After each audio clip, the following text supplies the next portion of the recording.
Saya percaya, bahkan kita percaya di setiap kita mengalami lawatan Tuhan hari demi hari, amin. Kita mengalami pertolongan Tuhan setiap hari dalam kehidupan kita, sehingga kita selalu punya alasan untuk bersyukur akan kebaikan Tuhan. Saya bersyukur saat pagi hari ini buat kesempatan yang diberikan kembali kepada saya untuk melayani kebenaran firman Tuhan, dan juga jemaat Tuhan yang saya percaya kita akan sama-sama diberkati oleh kebenaran firman Tuhan, amin. Amin. Saudara, pujian kita tadi mengatakan, Tuhan, aku mau menjadi seperti Tuhan yang mau disempurnakan selalu. Aku mau dibentuk sehingga berkenan di hadapan Tuhan. Amin. Saudara, orang yang mau dibentuk dalam kehendaknya Tuhan, ya, saya percaya bahkan diberkati lewat setiap pujian-pujian yang kita naikkan. Tuhan, suka-sukamu dalam kehidupanku. Artinya orang yang mau dibentuk, suka-sukanya Tuhan dalam hidupnya. Amin. Tuhan mau buat apa, Tuhan mau buat bentuk apa, suka-sukanya Tuhan. Jangan protes sama Tuhan. Kalau masih protes sama Tuhan, jangan nyanyi lagu ini. Jangan bilang, suka-sukamu Tuhan. Kalau masih suka protes sama Tuhan, jangan nyanyi. Ya kan, diam aja. Belum bisa aku nyanyi ini Tuhan. Masih sering aku protes Tuhan. Tapi saya percaya, tadi pemimpin pujiannya, dia mau dibentuk oleh Tuhan. Amin. Saudara yang menyanyi juga untuk Tuhan, saudara mau dibentuk oleh Tuhan. Saudara, setiap orang yang mau masuk dalam rencana Tuhan, engkau harus mengikut Tuhan, amin. Firman Tuhan berkata, orang yang mengikut Tuhan, Yesus berkata, barang siapa mengikut aku, ia harus menyangkal dirinya, memikul salibnya, amin. Percaya kepada Tuhan, menyangkal dirinya. Artinya, kenapa harus menyangkal diri, saudara? Orang Kristen kenapa harus menyangkal diri? Kenapa nggak bisa suka-suka lagi, saudara? Hidupmu dibayar oleh Tuhan. Kalau kita udah dibayar oleh Tuhan, terserah Tuhan mau buat apa. Aku mau buat inilah dalam hidup anakku ini. Terserah Tuhan, nggak boleh protes. Sayangnya banyak orang Kristen udah dibayar tapi nggak tahu kalau dirinya udah dibayar. Masih suka protes dengan Tuhan. Tuhan buat jalan hidupnya seperti ini. Dia protes dengan Tuhan. Tuhan kok kayak gini? Tapi kalau hari Minggu, suka-sukamu Tuhan. Nyanyinya paling jago, saudara. Tapi disentil Tuhan sedikit. Tuhan, nggak gini Tuhan. Ya kan? Nggak gini. Tapi saya percaya, kita mau hidup kita terus dibaharui hari demi hari. Kita mau diubahkan Tuhan, supaya hidup kita menyenangkan hati Tuhan, amin. Saat pagi hari ini kita akan belajar kebenaran firman Tuhan dari seorang hamba Tuhan yang dalam hidupnya ketika dia mengalami panggilan Tuhan, dia betul-betul berserah kepada Tuhan. Dia mau dibentuk menjadi sesuatu bejana yang menyenangkan hati Tuhan, amin. Sama-sama kita buka Alkitab kita, saudara, dalam 1 Samuel pasal yang ketiga, ayat yang pertama sampai ayat yang ke-10. 1 Samuel pasal yang ketiga, ayat yang pertama sampai ayat yang 10. Yang sudah menemukan katakan amin. Haleluya. Amin. Saudara yang terkasih dalam nama Tuhan Yesus Kristus, tadi saya mengatakan, mengikut Tuhan, saudara harus siap menyangkal diri dan memikul salib setiap hari, amin. Memikul salib setiap hari, mau dibentuk Tuhan setiap hari. Samuel dalam kehidupannya, firman Tuhan, saudara, kalau judul perikopnya adalah Samuel terpanggil. Tapi saya mau kasih satu tema saat pagi hari ini adalah standar seorang hamba Tuhan, amin. Seorang pengikut Tuhan, seorang yang mau dibentuk oleh Tuhan. Engkau yang mengaku sebagai umat Tuhan, engkau punya standarnya. Amin. Saat pagi hari ini kita belajar 2 standar aja, saudara. 2 aja dulu. Nanti kalau banyak nggak siap-siap kita. Ya, 2 aja dulu. Ya. Tapi kenapa kita harus belajar standarnya sebagai seorang hamba Tuhan? Supaya setiap orang tidak merasa menjadi seorang hamba Tuhan itu adalah sesuatu yang mudah. Saudara setuju tidak kalau menjadi seorang hamba Tuhan itu gampang? Yang merasa menjadi hamba Tuhan itu gampang boleh lambaikan tangannya? Gak ada. Susah, saudara. Ya, susah, berat. Bahkan Yesus berkata, dia ditolak di tempat asalnya. Kenapa? Menjadi nabi pada masa itu tidak menjadi gampang. Tidak gampang, saudara. Menjadi nabi itu punya tanggung jawab yang besar. Samuel, firman Tuhan berkata, Samuel yang muda itu menjadi pelayan Tuhan di bawah pengawasan Eli. Saya percaya Samuel seorang yang muda, saudara. Kalau seorang penafsir Alkitab berkata, memperkirakan usia Samuel pada waktu dia dipanggil oleh Tuhan kurang lebih 12 tahun, saudara. Saya percaya di tempat ini sudah lebih daripada 12 tahun. Kita mengalami panggilan Tuhan dalam setiap kehidupan kita, amin. Kita tahu bagaimana Tuhan memanggil kita menjadi umatnya. Kita tahu bagaimana Tuhan memanggil kita menjadi anak-anaknya. Tapi Samuel dalam kehidupannya, dalam masa mudanya, dia dalam rumahnya Tuhan, dia tinggal dalam baitnya Tuhan. Di usianya yang masih muda, dia hidup melayani di rumah Tuhan. Tapi saudara harus tahu, Samuel belum mengenal Tuhan, saudara. Di ayat 7 tadi dikatakan, walaupun Samuel tinggal di rumah Tuhan, Samuel melayani di dalam baitnya Tuhan, Samuel belum mengenal Tuhan. Belum tahu sepenuhnya siapa Tuhan itu. Makanya saya percaya orang-orang Kristen di masa sekarang pun banyak mungkin orang-orang Kristen yang berkata, aku percaya kepada Tuhan, aku kenal kepada Yesus. Tapi tidak sebenarnya dia kenal siapa Yesus yang dia sembah. Dia tidak tahu siapa Yesus yang dia layani.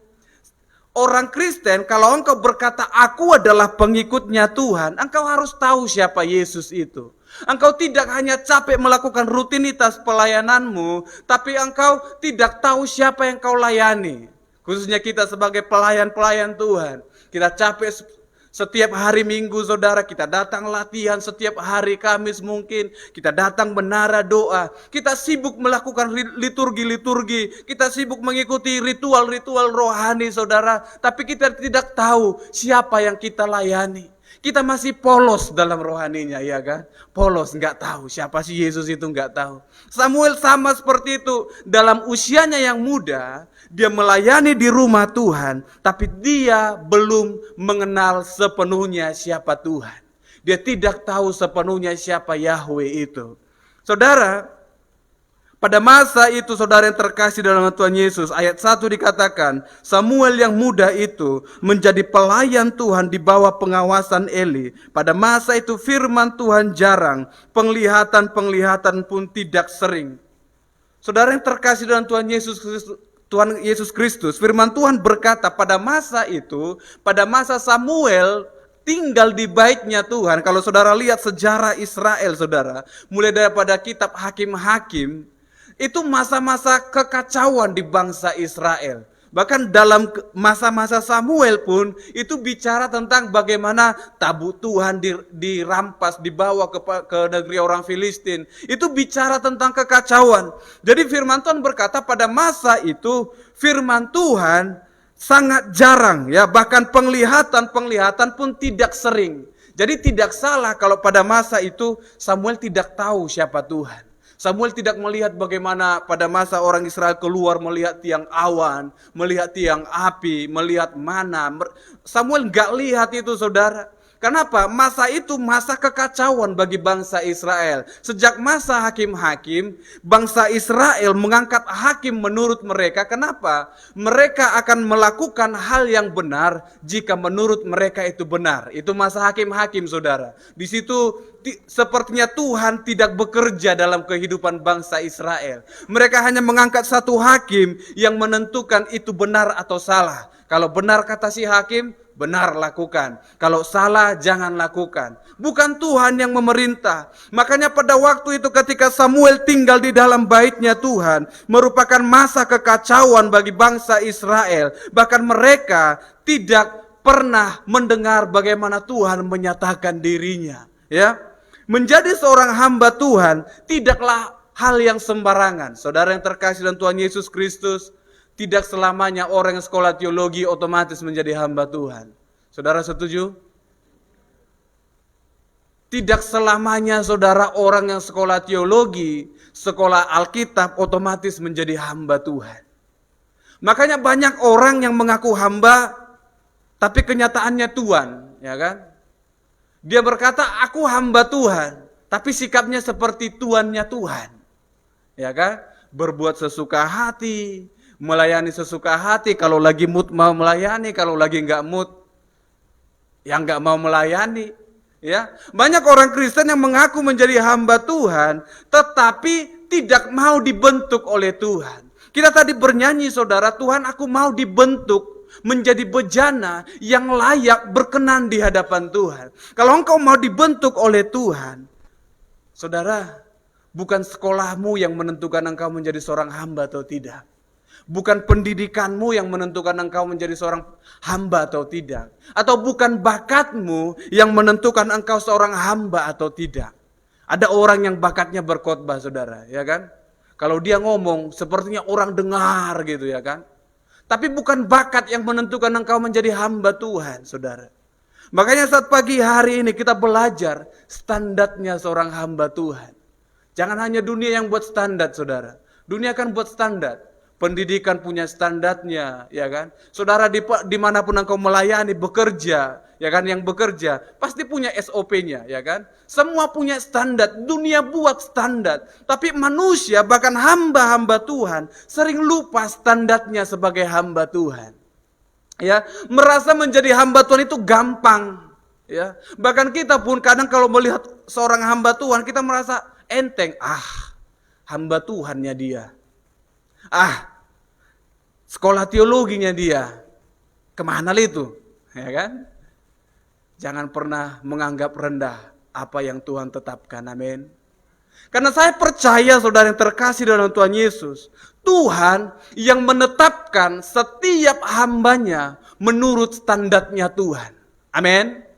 Saya percaya setiap hari ketika Tuhan akan memilih orang-orang yang akan dipakainya, akan dia bentuk dengan kualifikasinya saudara. Ya, dari standar berangkat ke kualifikasinya, dari kualifikasi naik ke kompetensinya. Amin. Jadi menjadi hamba Tuhan, jangan menjadi hamba Tuhan yang gampangan saudara, yang puas hanya di standar. Menjadi pengikut Tuhan, menjadi orang Kristen, jangan puas hanya datang ke gereja. Tadi saudara, ada orang bertanya kepada saya, kenapa harus ke gereja? Bukankah Tuhan itu hanya sejauh doa? Menurut saudara bagaimana saudara? Betulnya Tuhan itu hanya sejauh doa? Gak perlu ke gereja, apalagi di masa-masa pandemik ya kan? Saya bilang, itu ada dalam pilihan setiap kita. Tapi saya kasih satu contoh kepada saudara, bahkan dimanapun engkau rindu akan satu jawaban ini. Daud punya kerajaan yang begitu megah. Daud punya istana yang begitu megah saudara. Tapi firman Tuhan berkata, aku 7 kali sehari datang ke rumah Tuhan hanya untuk mencari Tuhan. Gak salah engkau berdoa di rumahmu saudara. Gak salah engkau beribadah di rumahmu. Tapi saya belajar dari Daud. Kurang mewah apa istananya Daud untuk menyembah Tuhan. Kenapa dia harus datang ke rumah Tuhan? Amin. Ada berkat yang spesial dalam rumahnya Tuhan. Amin. Saudara, di video-video saya sebelumnya saya bicara tentang berkat Tuhan di dalam pengenalan akan nama Tuhan dan di dalam persekutuan di dalam baitnya Tuhan. Amin. Ada berkat yang khusus yang kau akan terima saudara. Makanya menjadi orang Kristen, jangan menjadi orang Kristen yang pandai-pandaian. Orang Kristen yang punya banyak jawaban untuk membenarkan diri. Orang Kristen yang punya banyak alasan untuk berkata, apa yang aku lakukan ini adalah hal yang benar. Ya, kita merasa aku buat ini benar. Cari ayatnya untuk membenarkan diri. Jangan saudara, jangan jadi orang Kristen yang selalu membenarkan diri. Kalau engkau salah, katakan Tuhan aku salah hari ini. Tuhan aku minta ampun di hadapan Tuhan. Jangan saudara engkau berdosa hari ini, engkau berkata, Tuhan engkau adalah Tuhan yang setia dan adil. Engkau yang mengampuni aku hari ini. Besok lagi berdosa saudara, Tuhan memang roh adalah penurut, tapi daging adalah lemah. Orang Kristen punya jawabannya saudara. Ya kan? Makanya lebih sulit mengajari orang Kristen yang tahu sedikit firman daripada yang gak tahu sama sekali firman, ya kan? Kalau gak tahu sama sekali firman dibilang pendetanya datang ke gereja, dia datang saudara. Ya kan? Berdoa, dia berdoa. Kalau udah tahu sedikit firman, apa pendeta? Kan gak harus ke gereja. Masuk ke kamarmu, tutup berdoa. Jawabannya benar, Teng. Banyak orang Kristen seperti ini, saudara, pandai. Ya, gak salah saudara yang harus pandai. Tapi jadilah menjadi umat Tuhan yang berhikmat, amin. hikmat yang dari atas, yang tahu apa yang Tuhan mau, bukan apa yang kau mau. Memang dagingmu bilang di rumah ajalah. Ke gereja nanti minimal keluar 10.000, ongkos 20.000. Kalau di rumah unlimited. Yang udah pakai wifi free. Gak bayar apa-apa sama Tuhan, saudara. Dibuat pun di situ untuk persembahan transfer ke rekening ini. Transfer minimal berapa Bapak Ibu? 10.000 ya kan? 10.000 itu pun kalau ada mobile. Ini kan gak mungkin ke ATM mau transfer 10.000. Jadi orang Kristen makin enak sekarang ini saudara. Jadi kalau makin banyak gereja yang mulai agak-agak merosot ekonominya, jangan salahkan Tuhan saudara. Memang umatnya yang mulai malas transfer ya kan. Malas bawa persembahan kepada Tuhan. Tanggunglah ke ATM transfer 10.000. Mau transfer 50.000 nggak ada ya kan. Transfer 10.000 capek. Ya udahlah di rumah aja lah gitu. Pendetanya yang capek ya kan. Tapi saya percaya setiap kita yang hadir hari ini, engkau bukanlah orang-orang yang menganggap pelayanan itu adalah gampangan. Amin. Pelayanan itu menjadi gampangan. Makanya saudara, kalau engkau disuruh melayani Tuhan, jangan asal disuruh siap.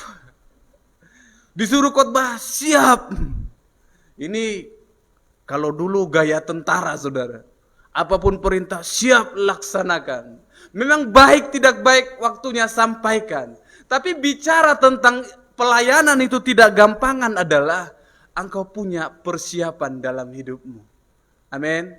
Saya saudara kalau disuruh khotbah paling persiapan saya Tuhan. Materi yang ini udah kubawa Tuhan. Ini susahnya yang punya channel saudara. Saya lihat channel saya ini udah kusampaikan. Masa ini lagi?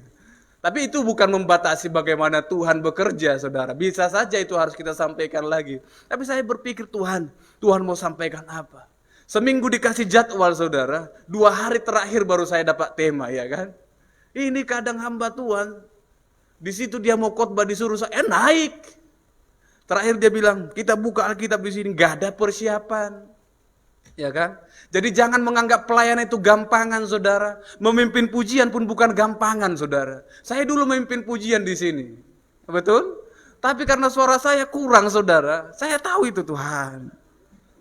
Aku harus latihan lagi kayak gini Tuhan. Atau mungkin ini bukan bagianku Tuhan, ya kan? Tapi kalau nggak ada lagi yang lain ya saya pun naik nggak masalah. Tapi kalau ada yang lebih bagus kenapa tidak, ya kan? Nanti kalau saya semua apa pelayanan saudara, ya kan? Saya yang memimpin pujian, saya main di, enggak usah lah, saudara lah di situ, ya kan? Makanya bapak-bapak yang ganteng hari ini, saudara, itu bapak-bapak semua kecuali yang di sini, yang main bass, itu enggak bapak-bapak, ya, calon. Kayak lebih muda mereka ya kan, pakai jeans. Saya tadi mau pakai jeans tapi kurang pede saya.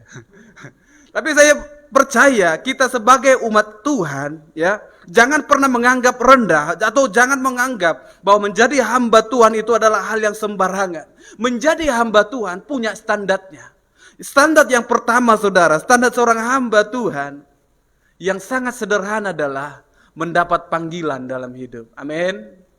Amin. Adakah panggilan dalam hidupmu? Ya. Bukan berarti harus seperti Samuel, saudara. Budi. Saya bingung kadang, saudara. Nama saya yang terlalu banyak, yang sama gitu.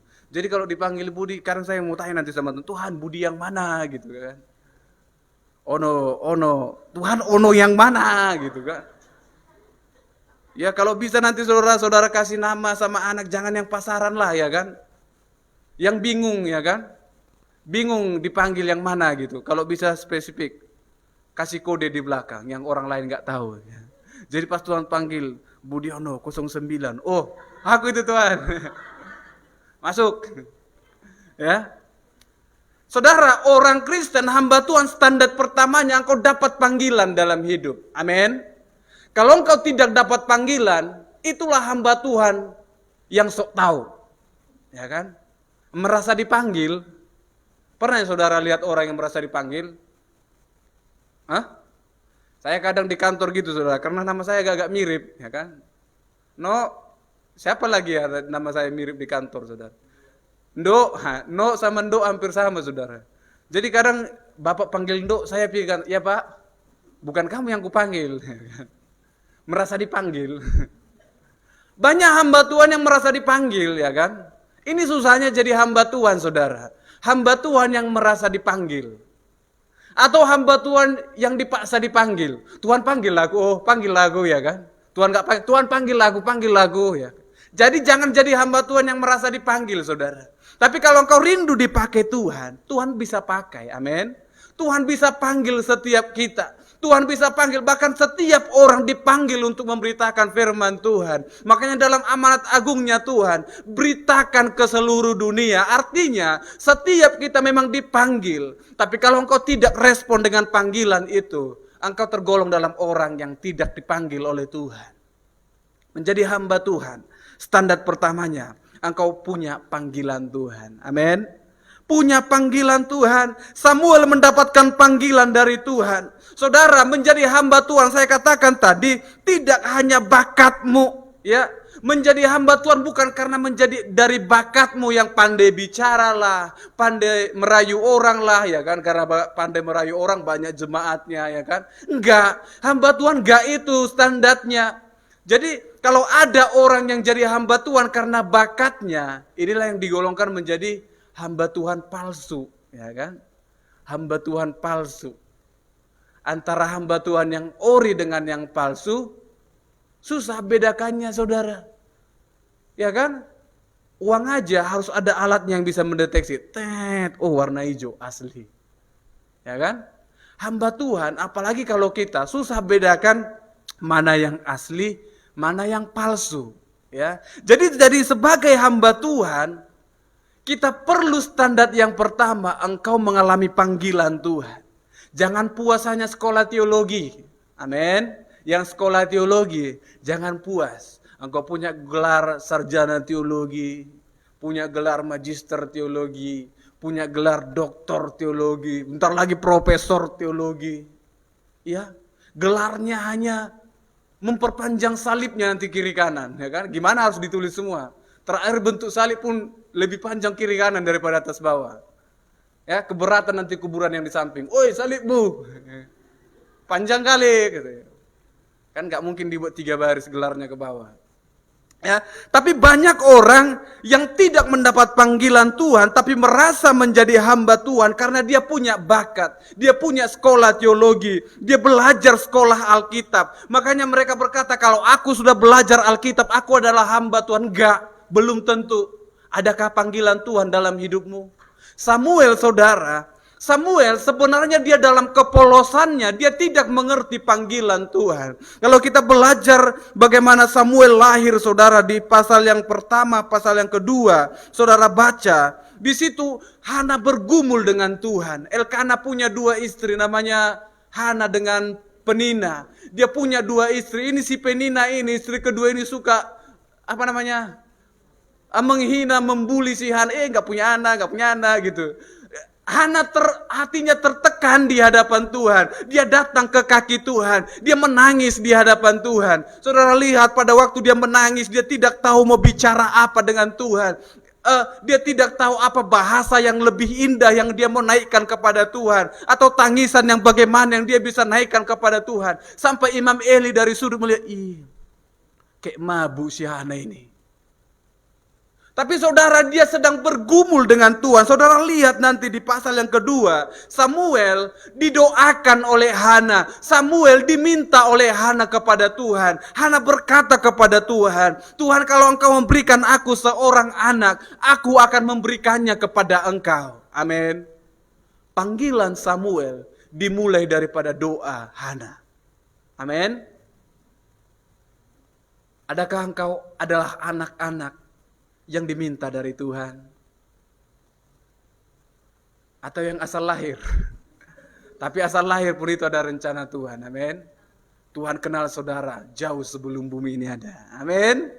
Ini ayat penghiburan bagi saudara yang merasa dirinya tidak berguna. Tuhan tahu siapa saudara. Tuhan tahu rencana yang indah bagi kita. Saya, saudara, bersaksi di hadapan Tuhan. Saya adalah anak yang diminta oleh mama saya kepada Tuhan. Ya, dulu mama saya udah punya 4 anak cewek, 3 rupanya. Dia punya 3 anak cewek tapi tidak punya anak cowok, ya kan? Lalu ada sebuah KKR saudara datang ke tempat kami. Saya pernah saksikan ini saudara di tempat ini.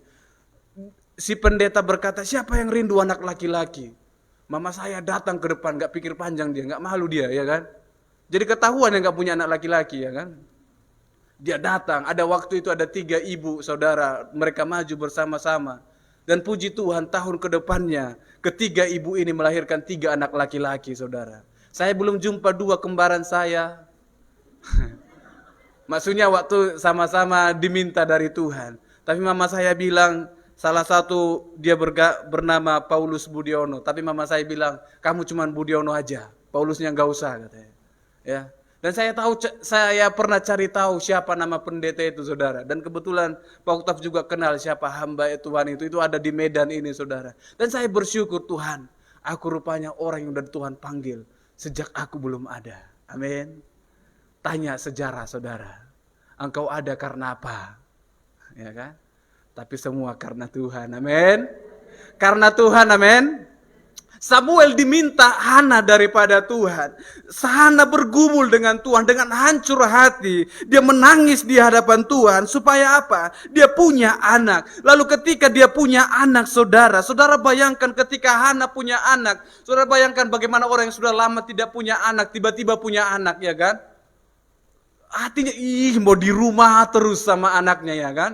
Tapi Hana saudara ketika dia Samuel mulai pisah Asi dengan ibunya, Hana selesai menyapi dia, Hana membawa Samuel kepada Imam Eli, Hana membawa Samuel ke rumah Tuhan. Dia ingat janjinya kepada Tuhan, Tuhan kalau kau kasih aku anak, aku kasih sama Tuhan, ya kan? Sayang sekali banyak orang Kristen minta sama Tuhan dengan janji, tapi datang sama Tuhan dengan tangan yang kosong, ya kan? Tuhan udah kasih anak, lalu kau datang ke gereja sendirian. Anakmu di mana? Tinggal di rumah. Aduh, agak-agak sakit dia. Ya kan? Mana anakmu? Kok nggak pernah melayani? Udah besar. Aduh, itulah om. Sibuk dia sekolah, les terus. Tuhan nggak lihat kau bawa anak itu datang ke rumah Tuhan. Engkau lupa, engkau minta dia dengan janji kepada Tuhan. Amin. Jangan sampai Tuhan minta mana anak yang kau kasih. Ya kan? Saudara, maka berbahagialah saudara.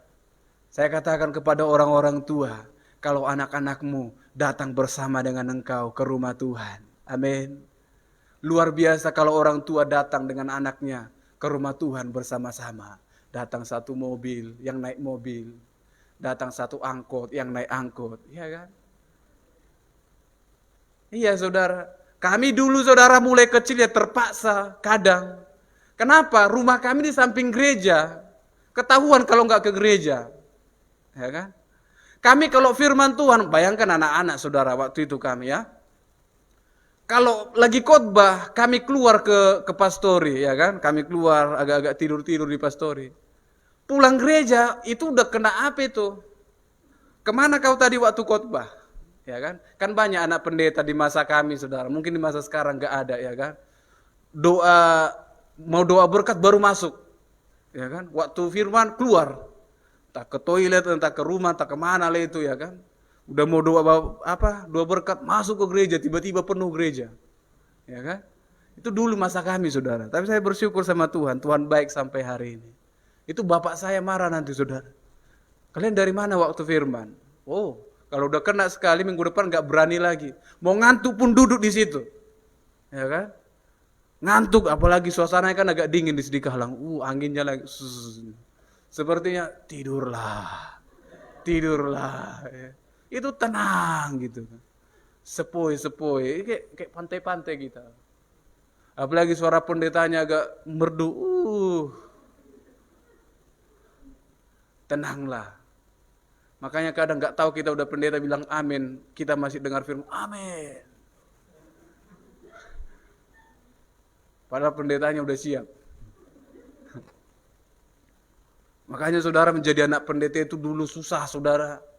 Kalau kami keluar-keluar jemaat lihat, lihatlah anak pendeta itu keluar-keluar. Ya kan? Lihatlah anak pendeta itu bicara-bicara.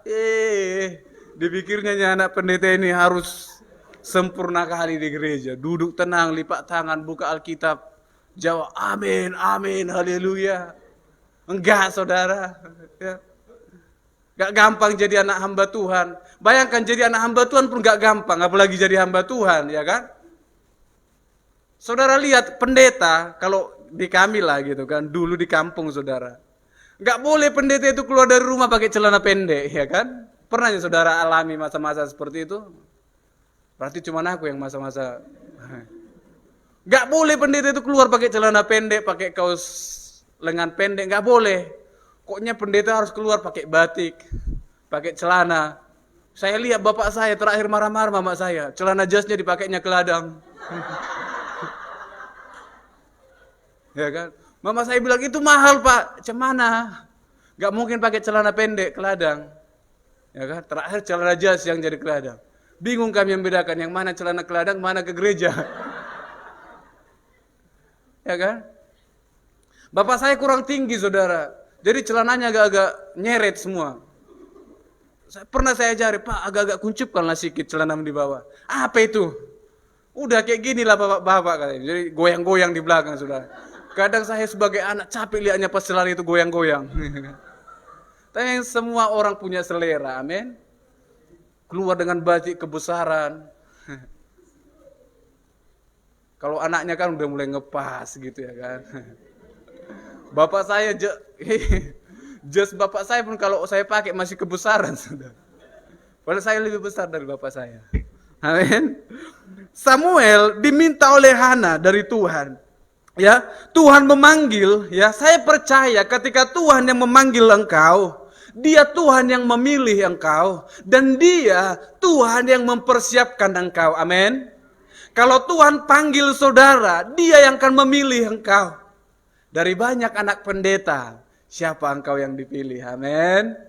Dari 5 engkau bersaudara, kalau engkau yang dipilih Tuhan, jangan tolak pilihan Tuhan. Bukan kamu yang memilih Tuhan, tapi Tuhan yang memilih kamu. Amin. Jangan ganti ayat ini. Ya kan? Aku pilih Kristen. Gak yang lain. Bukan. Tuhan yang memilih saudara. Amin. Kalau Tuhan yang memilih engkau, maka Tuhan yang mempersiapkan engkau. Dia bentuk engkau. Kalau bejana itu kurang bentuknya, kurang bagus bentuknya, firman Tuhan berkata tukang periuk itu akan meremukkan bejana itu dan membentuknya menjadi bentuk yang baru, yang lebih baik. Amin. Kalau engkau datang kepada Tuhan, Tuhan, ini aku. Maka engkau harus siap dibentuk oleh Tuhan. Siap dipulihkan oleh Tuhan. Pemulihan bicara bukan proses yang singkat saudara. Jadi jangan saudara kalau lihat ada pendeta dalam 1 bulan tiba-tiba menjadi pendeta, tanya prosesnya. Ya. Proses apa yang kau alami? Saya melihat saudara, bahkan keluarga bapak saya tahu mulai mereka merintis jemaat. Yang kami tinggal di rumah kontrakan melayani saudara. Berjalan dari satu desa ke desa yang lain hanya untuk Kalau saya bayangkan hari ini saudara, saya pikir, jauh kali dulu kami jalan rupanya ke gereja. Tapi yang namanya anak pendeta saudara, gak bisa harus jalan. Ke gereja katanya ke gereja. Kalau anak jemaat kan enggak. Bapaknya ke gereja, anaknya di rumah. Ngapain? Jaga kopi lah, jaga padi lah, banyak alasan. Tapi kalau ada pendeta, aduh, tak terkatakanlah. Kadang kita ke gereja pun yang dipaksanya. Tapi karena paksaan itu membuat kita mengenal siapa Tuhan. Amin. Saya bersyukur sampai hari ini. Saya tahu bagaimana Tuhan menolong kami hari demi hari. Saya alami saudara ketika bapak saya baru merintis gereja. Kami gak makan nasi. Saudara pernah yang gak makan nasi? Ya. Kami sampai makan jagung, tahu jagung saudara, jagung digiling dibuat seperti nasi. Ih Tuhan, sakit kali ya kan, namanya perintisan saudara, nggak ada jemaat masih, yang ibadah cuman kami, ya kan, yang ibadah cuman kami, bapak saya yang main gitar setahunya, ya kan. Pokoknya aduh Tuhan, kalau dengar yang sekarang kacau kali lah waktu itu. Puji Tuhan nggak direkam waktu itu suara kami. musiknya entah kemana-mana, ya. Tapi saya bersyukur Tuhan bawa dari satu proses ke proses yang lain. Artinya, kalau engkau mengalami panggilan Tuhan, engkau punya standar sebagai hamba Tuhan, Tuhan bawa engkau kepada kualifikasi seorang hamba Tuhan. Kualifikasi itu bicara apakah engkau bertahan dalam ujian itu, ya kan? Yang namanya kualifikasi. Banyak orang yang mau dalam pelayanan tapi diskualifikasi, nggak lolos dalam ujian. Jadi menjadi hamba Tuhan setelah ada standarnya, masuk ke kualifikasi seorang hamba Tuhan. Lolos dari ujian itu, masuk kepada kompetensi seorang hamba Tuhan. Amin. Jadi jangan cuma orang dunia yang pandai ngomong kompetensi, kualifikasi. Hamba Tuhan harus tahu, amin. Sebagai umat Kristen engkau harus tahu kompetensimu sebagai hamba Tuhan, sebagai anak Tuhan. Artinya kompetensi itu ketika orang melihat engkau, mereka melihat siapa Tuhan yang hidup. Mereka percaya siapa Tuhan yang hidup. Itulah orang yang mendapat panggilan Tuhan. Ya, pelayanan berhasil saudara. Kenapa? Karena ada pengurapan Tuhan. Amin. Pelayanan berhasil karena ada penyertaan Tuhan. Ada pengurapan, ada penyertaan. Pelayanan akan berhasil kalau engkau mengalami kepenuhan Tuhan. Pelayananmu akan berhasil kalau engkau mengalami kehadirannya Tuhan. Amin. Kalau engkau tidak alami ini, maka engkau akan menjadi pelayanan yang sia-sia. Jangan sampai pelayananmu setiap hari Minggu, setiap tahun menjadi pelayanan yang sia-sia. Di mana hidupmu tidak bisa dirasakan oleh orang lain. Di mana engkau merasa engkau mengalami hadiratnya Tuhan, tapi tidak seorang pun yang diantara orang yang mengikut menyembah bersama dengan engkau mengalami hadiratnya Tuhan. Pelayananmu akan berhasil kalau engkau mengalami kepenuhan dengan Tuhan. Engkau mengalami kehadirannya Tuhan. Kalau roh Tuhan yang hadir, atmosfernya Tuhan yang menguasai ruangan itu, saya percaya setiap orang dalam penyembahannya, dia masih bisa menangis di hadapan Tuhan. Masalahnya, masihkah engkau pernah menangis di hadapan Tuhan? Ya, apakah engkau hanya menangis karena engkau punya masalah? Saya berkata kepada orang bertanya saya, kenapa harus ke gereja? Saya berdoa supaya tidak satu murka Tuhan pun datang dalam hidupmu. Kenapa? Saat murka itu datang, engkau jangan datang ke gereja dan cari pendeta lalu minta berdoa kepada engkau. Diamlah di rumahmu dan beribadahlah. Saya saking agak gondok saya itu, saudara. Kok nanyanya sampai seperti ini? Jawabnya dengan firman Tuhan lagi, ya kan? Tapi saya bersyukur, bahkan saya berdoa supaya setiap kita tetap rindu dan haus kepada Tuhan. Karena tanpa panggilan dalam hidupmu, tanpa panggilan Tuhan, pelayananmu saudara akan menjadi pelayanan yang menjadi cita-cita. Ya, cita-citanya jadi apa? Jadi pendeta, ya kan? Jadi hamba Tuhan, tapi nggak ada panggilan. Jadi kalau nggak ada panggilan Tuhan, pelayananmu akan menjadi cita-cita. Jadi ambisi. Ambisinya mau sampaikan firman Tuhan. Ambisinya jadi hamba Tuhan. Ambisinya jadi pengkhotbah besar. Tapi nggak ada panggilan Tuhan. Makanya tidak banyak panggilan pelayanan itu menjadi ambisi belaka dalam hidup orang Kristen. Apa yang dia sampaikan, apa yang dia lakukan tidak memuliakan Tuhan, tetapi memuliakan dirinya sendiri. Inilah orang yang tidak punya panggilan Tuhan dalam hidupnya. Yang berusaha untuk memuaskan dirinya sendiri. Samuel mengalami panggilan Tuhan. Mulai dari ayat yang kedua sampai ayat yang keempat. Kalau sudah perhatikan di pasal yang ketiga tadi. Ya, firman Tuhan berkata ketika dia sedang tidur di baitnya Tuhan. Ayat yang keempat. Lalu Tuhan memanggil Samuel, Samuel. Dan ia menjawab, iya Bapa. Lalu berlarilah ia kepada Eli serta katanya, ya Bapa, bukankah Bapa memanggil aku? Tetapi Eli berkata, aku tidak memanggil. Tidurlah kembali lalu pergilah ia tidur. Dia dapat panggilannya Tuhan. Dia tahu bahkan dia dengar bagaimana Tuhan memanggil dia. Saya percaya pada masa itu Samuel tidak sedang dalam bermimpi saudara. Karena terlalu enak tidur lalu dia bermimpi seolah-olah ada seorang yang berbaju putih memanggil dia. Samuel, Samuel. Enggak.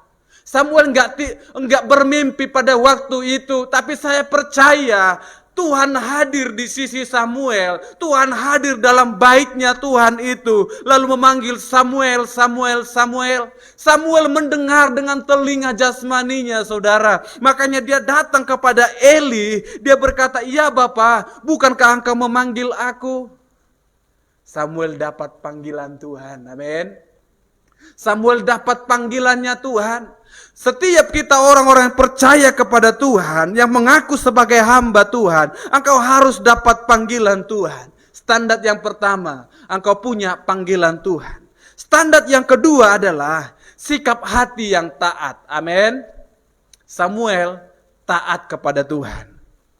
Samuel ditinggalkan di rumah Tuhan, saudara, di usia mudanya. Kalau saudara baca dalam 1 Samuel pasal yang pertama, ayat yang ke-23 sampai yang ke-28, saudara.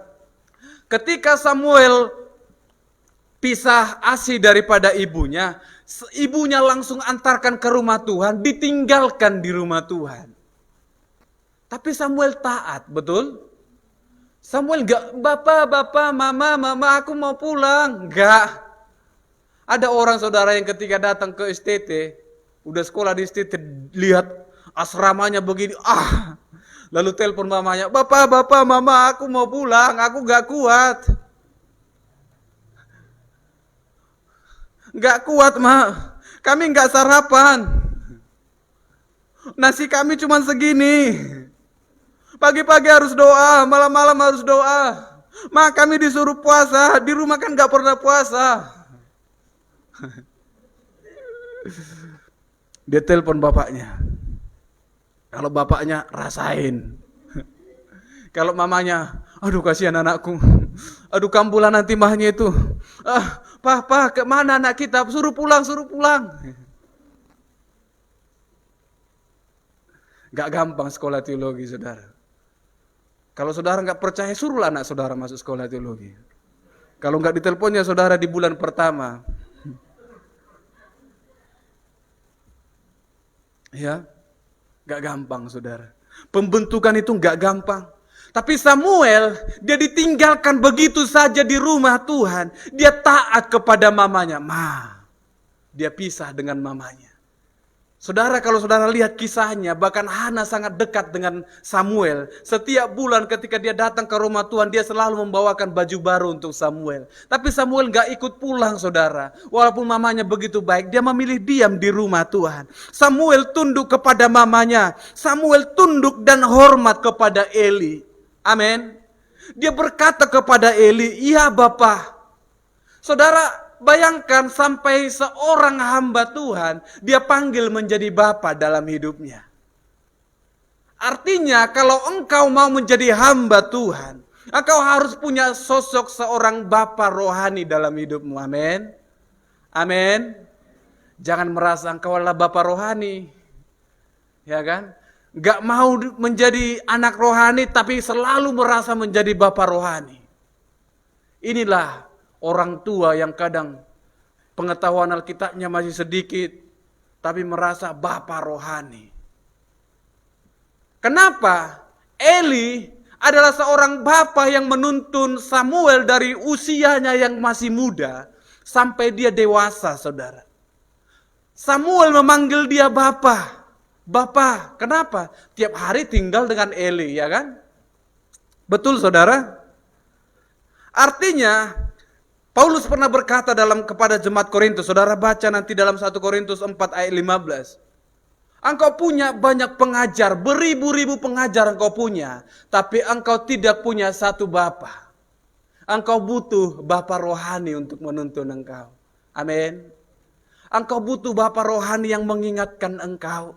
Saya dan saudara, engkau butuh seorang bapa rohani yang menuntun engkau sehingga engkau bertumbuh di dalam pengenalan akan Tuhan.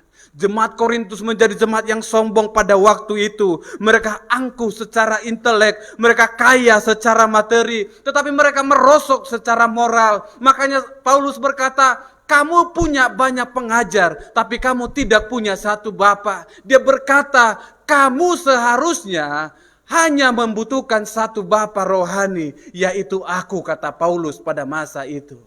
Hari ini jemaat Tuhan, siapapun saudara, bagaimanapun keadaanmu, belajar bahkan mencari bapa rohani dalam hidupmu. Amin. Bapa rohani yang akan menuntun engkau. Samuel, saudara, dia tunduk kepada Imam Eli. Imam Eli adalah bapa rohaninya. Saudara, kita sebagai orang Kristen dalam Roma 8 ayat 15 berkata, sebab kamu tidak menerima roh perbudakan yang membuat kamu menjadi takut lagi, tetapi kamu telah menerima roh yang menjadikan kamu anak Tuhan. Oleh karena itu kita berseru, ya Abba, ya Bapa. Amin. Kita kalau nyanyinya, ya Abba, Bapa, ini aku anakmu. Ya kan? Engkau adalah anak-anaknya Bapa itu. Yang memelihara hidupmu. Jadi sebagai orang Kristen, saudara, bagaimana engkau tahu engkau tunduk? Ketika engkau taat kepada Bapa rohanimu. Kalau engkau tidak taat kepada Bapa rohanimu, jangan pernah engkau berkata, aku adalah orang yang taat. Saudara, kenapa harus Tuhan panggil Samuel 3 kali? Sampai 3 kali Samuel, Samuel. Samuel, Samuel, Samuel, Samuel. Harus 3 kali. Keempat kali lalu dia menjawab, Tuhan, Tuhan, ini aku berbicaralah. Tapi saya percaya saudara, Tuhan lihat kedisiplinan di dalam diri Samuel. Tuhan lihat ketaatan dalam diri Samuel. Ya, Tuhan lihat itu, bahkan Tuhan mau kita pun belajar daripada Samuel supaya engkau disiplin di hadapan Tuhan, engkau taat di hadapan Tuhan. Saya saudara pernah Justin ya tanya sama saya di mobil. Itu kami lagi sama Pak Okta, sama Ibu, sering saudara. Dia bilang seperti ini, Dad, kenapa cuman Bang Budi yang gak mau panggil Dedi? Pertanyaan ini sering Justin tanya di mobil, saudara. Saya selalu berusaha mengalihkan pembicaraan. Tapi pernah sekali saya nggak terelakkan lagi, saudara. Saya jawab seperti ini. Saya panggil Bapak itu sebagai panggilan penghormatan, ya kan? Saya bersyukur saudara juga Pak Oktav di tempat ini yang menjadi Bapak rohani membimbing saya bertumbuh dalam pengenalan akan Tuhan. Ya, enggak hanya dalam kebutuhan rohani, finansial pun sering sekali diperhatikan, saudara. Saat saya lagi berkekurangan, dibantu, diperhatikan, ya kan? Saya bersyukur, saudara. Dan waktu itu ketika Justin bertanya itu, saudara, saya berkata, kalaupun saya panggil Bapak itu adalah panggilan hormat saya sebagai anak, ya kan? Banyak orang yang panggilnya, tapi saya nggak menghakimi saudara yang panggil seperti itu. Banyak orang yang panggil Dad, Dad, Daddy, Daddy, Dad, Dad. Tapi 1 tahun, 2 tahun dia meninggalkan begitu saja, ya kan? Banyak orang, saudara terserah bahasa romantis apa yang saudara punya untuk Bapak saudara, ya kan? Bahasa dekat apa yang saudara pakai untuk memanggil. Contohnya kepada Tuhan, ya Abba, ya Bapa. Itu bahasa yang paling dekat karena cinta kita sebagai seorang anak. Tapi jangan hanya dibatasi dengan bahasamu, saudara. Hanya bicara dad, daddy, papi, apalagi father. Tapi engkau meninggalkan begitu saja, saudara. Engkau tidak setia bersama berjalan dengan dia. Tapi saya belajar taat di hadapan Tuhan. Kadang saya, saudara, kalau tanya Pokta, yang paling gondok pun kadang saya yang paling mungkin sering gondok dengan Bapak ini. Saya yang dalam hati, aduh kok kayak gini gitu ya kan. Tapi saya mau belajar taat. Amin. Saya enggak bantah, saudara. Saya enggak mau belajar mau pukul, ya kan. Mau pukul lah karena sama-sama besar. Enggak, saudara. Enggak ada dalam pikiran seperti itu. Kadang saudara, Bapak ini paling tahu kalau saya sedang kesal. Dia tahu itu, saudara. Kalau saya udah agak diam sehari, ya kan. Saya enggak jumpa ya lewat gitu. Dia udah tahu, oh lagi kayak gini hatinya. Tapi seorang Bapak itu saya percaya dia tahu bagaimana anak-anaknya, amin. Dia tahu mengambil hati anak-anaknya juga. Kadang kita yang kurang pandai mengambil hati Bapak. Ya, saya saudara jujur di hadapan Tuhan, kalau udah kesal pun dengan Bapak Pak Oktav, nggak nyampe nya sehari 2 hari. Ya, nggak nyampe itu. Kadang saya masih mau lanjut, tapi udah tahu Bapak ini untuk memulihkan hati anak-anaknya, amin. Saya percaya Tuhan pun demikian. Kalau engkau adalah anak-anaknya, engkau harus tahu Dia yang akan memulihkan setiap keadaan kita. Amin. Saudara yang terkasih dalam Tuhan Yesus Kristus, saudara melihat hari ini bapak-bapak yang berdiri melayani hari ini. Saudara kalau lihat kalender, saudara hari ini adalah hari ayah internasional, ya kan? Selamat hari ayah untuk ayah-ayah yang luar biasa. Amin. Saudara tahu sejarah ini dimulai ketika seorang anak perempuan di Amerika Serikat, dia datang ke gereja, dia mendengar khotbah, pada waktu itu adalah khotbah pendeta, inilah perayaan hari ibu. Tapi ketika dia sudah kehilangan ibunya meninggal ketika melahirkan seorang bayi. Lalu ayahnya seorang militer waktu itu mengambil tanggung jawab untuk merawat bayi yang baru lahir itu dan 5 saudaranya yang lain. Dia ingin membuat satu hari yang indah bagi ayahnya, peringatan bagi ayahnya. Karena ayahnya begitu berjasa dalam keluarganya. Tanggal lahir ayahnya pada waktu itu kalau saudara lihat, bahkan saudara searching nanti latar belakang hari ayah sedunia, saudara. Itu bicara kalau tanggal lahir ayahnya adalah tanggal 5 Juni. Tapi dia waktu itu ingin membuat satu petisi kalau 5 Juni itu akan diliburkan secara nasional untuk memperingati hari ayah sedunia. Tetapi karena penundaan selama 2 minggu, bahkan wali kota pada waktu itu meresmikan bahwa tanggal hari ayah itu jatuh pada 19 Juni pada waktu itu, saudara. Dan kemudian Presiden Amerika Serikat ke-37 secara resmi menandatangani pada waktu itu kalau tanggal 19 Juni itu dijadikan menjadi hari libur nasional untuk memperingati hari ayah sedunia. Kita bersyukur, saudara. Dia lihat bagaimana pengorbanan seorang ayah itu.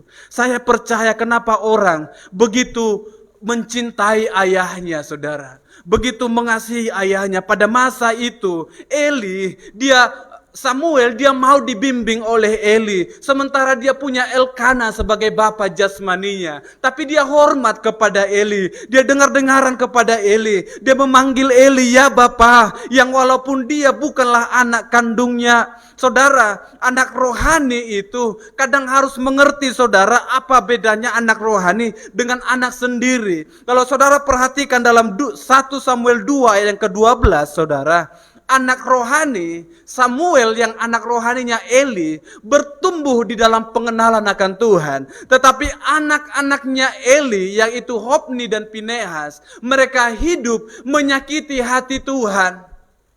Jadi gak selamanya jadi anak hamba Tuhan itu baik-baik keadaannya, saudara. Belajar dari Samuel yang posisinya adalah anak rohaninya, tetapi dia mendapat perkenanan Tuhan. Dia bertumbuh semakin mengenal Tuhan. Saudara, seorang bapa rohani itu, kalau saudara perhatikan dalam 1 Tesalonika 2 ayat yang ke-5 sampai yang ke-12. Seorang bapa rohani itu, yang pertama dia akan menyatakan rasa kasih sayang kepada anak-anaknya. Amin. Seorang bapa rohani, dia akan menyatakan rasa kasih sayang kepada anak-anaknya. Ya, Paulus mengingatkan kepada jemaat di Tesalonika, dia menyatakan rasa kasih sayangnya kepada jemaat yang di Tesalonika. Bahkan firman Tuhan berkata, engkau harus mengasihi dengan perbuatan dan kebenaran. Makanya bapa rohani, tidak ada bapa yang menginginkan kecelakaan atas anak-anaknya. Amin. Dia menginginkan yang terbaik dalam hidupmu. Seorang bapa rohani akan mengajar dalam kebenaran. Saudara perhatikan, saudara, Paulus berkata, aku meninggalkan di belakangku yang selama ini kuanggap sebagai keuntungan, sekarang kutinggalkan menjadi sebuah kerugian. Aku menganggapnya menjadi sampah. Kenapa? Seorang bapa rohani, dia akan mengajarkan kebenaran. Inilah yang benar, anakku.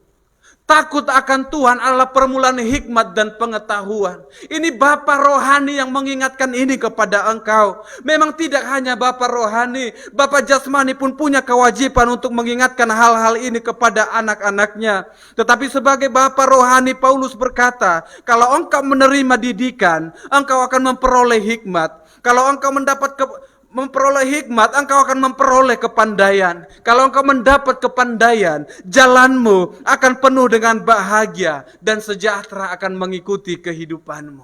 Amin.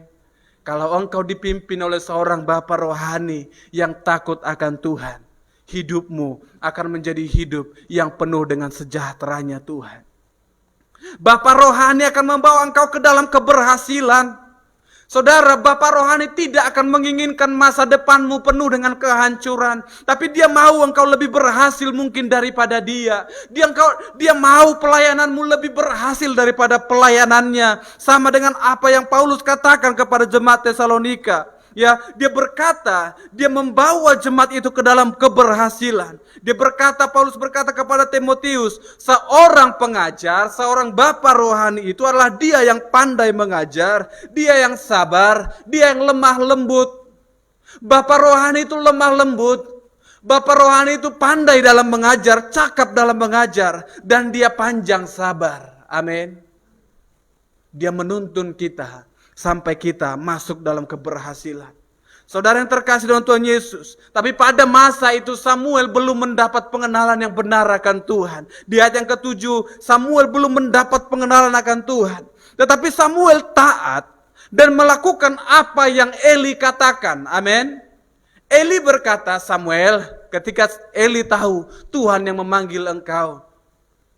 Eli berkata, kalau Tuhan memanggil engkau, katakanlah, ya Bapa, ini aku, berbicaralah. Dan Samuel lakukan itu, saudara. Dia lakukan itu. Saudara yang terkasih dalam Tuhan Yesus Kristus, engkau harus taat kepada Bapa rohanimu.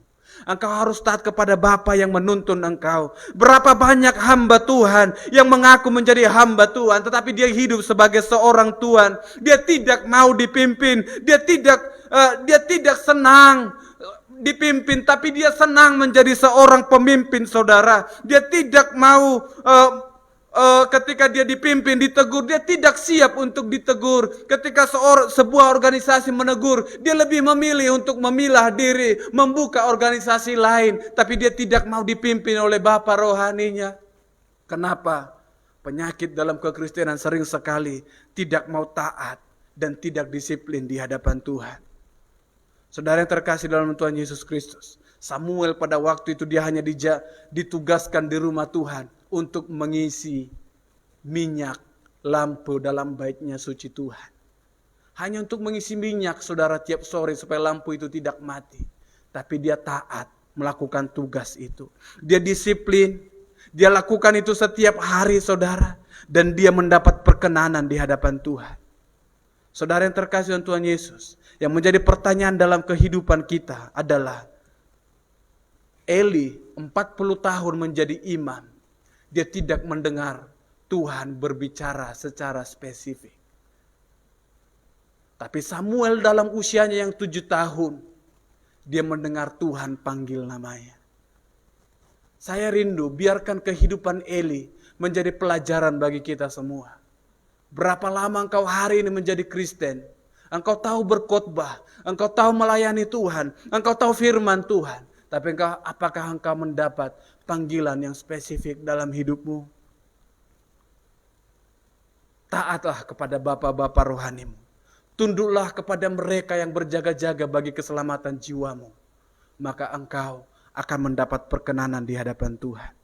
Tuhan mau setiap standar dalam kehidupan kita terus ditingkatkan dan disempurnakan sehingga menjadi sempurna yang Dia adalah sempurna. Amin. Kita tundukkan kepala kita berdoa di hadapan Tuhan.